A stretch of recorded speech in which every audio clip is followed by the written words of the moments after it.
Take two. Try that again. Not sure what happened there, but I wanted to pop in today, and I've been feeling this need or this call to share. In the last couple weeks, actually, or the last week, I had shared with you about a situation that I had where somebody that I love and care for very much said some very hurtful, mean, and vicious things. And as I listened to them speak, it obviously hurt a lot, but I was able to kind of step back and look at. I knew that what they were saying, that they were coming from a place of hurt.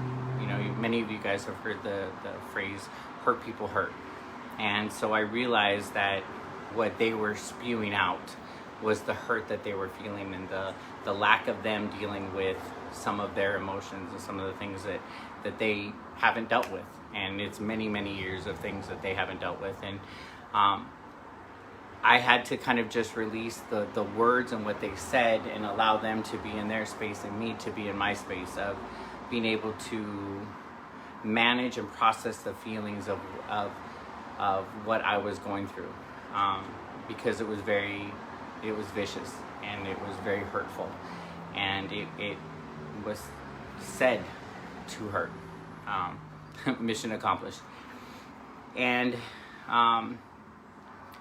earlier this Sunday, I received a text message from the person. Actually, I received a phone call, and I didn't answer the phone, but they left a message asking me to call them back so that they could have the opportunity to apologize.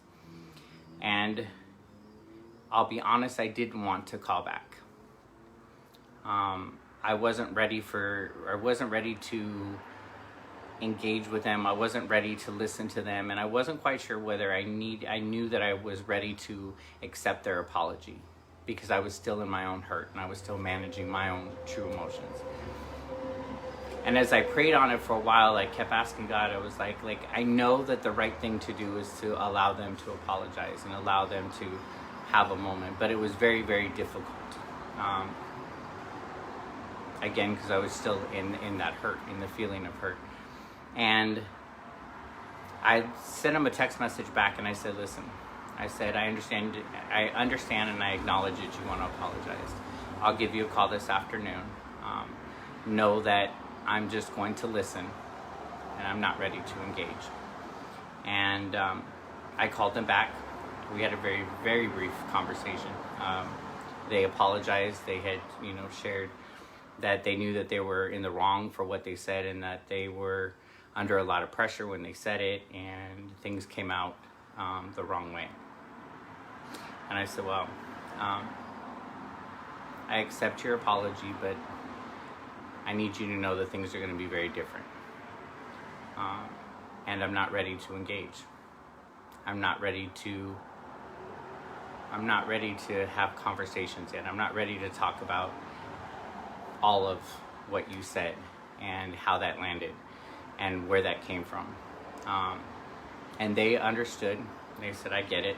And when you're ready, I'm here. I share that because I want to, there are times in our lives where we're faced with situations that are very difficult. They require us to have difficult conversations. They require us to do things that are very hard for us to do. Sometimes they're hard for us, and sometimes they're hard for other people. Sometimes it's calling people out on some of the things that they're doing that are unhealthy. Sometimes it's taking a stand for them when they're not ready to take a stand for themselves yet, and just bringing it to their awareness of how they're behaving. Sometimes it's us telling our story openly and publicly of what we've been through, of the learnings through that process. Sometimes it's taking yourself out of situations that, even though they're difficult, you become comfortable in that discomfort. And the idea of an unfamiliar comfortability seems so distant. So I came on here real quick just to encourage you. And honestly, I wasn't going to do this. I wasn't going to come on, but I just kept hearing God tell me that I needed to come on because somebody needs to hear this message. That there are times in our lives when we're required to do what's right, even when it's difficult. Giving the space for that person to apologize, even though I didn't want to hear their voice. Like, talking about it right now is making my stomach nauseous. But just knowing that I needed to be obedient. I needed to go through the difficult part, and one, it gave me a sense of, okay, I still have healthy boundaries of I'm not ready to engage. I'm still in my safe space, but I had to do what was right and give them the opportunity to apologize and to accept that apology. And what I get to say now is that things are going to be different. There are going to be different ways that we engage each other, how we interact. But I needed to come on today to tell you that sometimes we have to we're required to do the right thing, even when it's hard. Hey, Betty. Hey, Gary. Jay. I love you. Oops. So I want to encourage you guys to be strong, to keep pushing forward, to do you.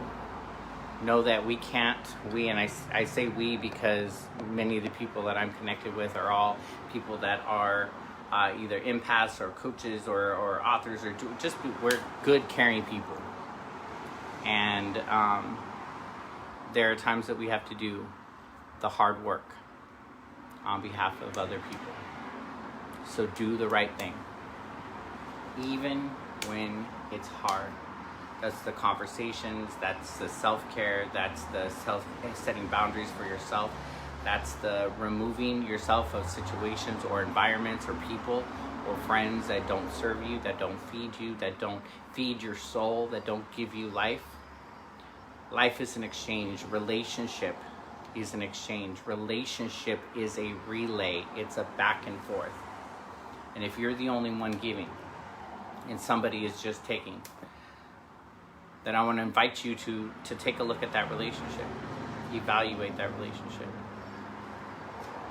If you're the person on the other end where you realize that there may be some people that you depend on so much and you haven't given back to them and to feed them, what is something that you can do today? Even a simple text message of just saying, hey sis, hey brother, just want you to know I love and appreciate you. And Siri keeps going off on my phone. So that's it. I just want to encourage you today. I don't know who needed to hear that message, but I'm working through my stuff, staying focused, giving myself the space to feel and to process, and I want to encourage you to do the same. Life requires us to do the right thing, even when it's hard. Have a blessed day.